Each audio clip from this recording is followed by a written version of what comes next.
அந்த இரண்டில் ஒன்று சிறியதென்றால் எந்த வண்டி ஓடும்?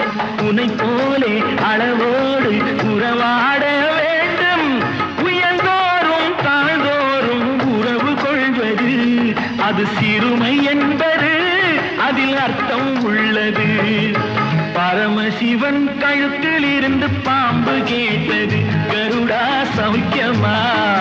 யாரும் இருக்கும் இடத்தில் இருந்து கொண்டால் எல்லாம் சௌக்கியமே.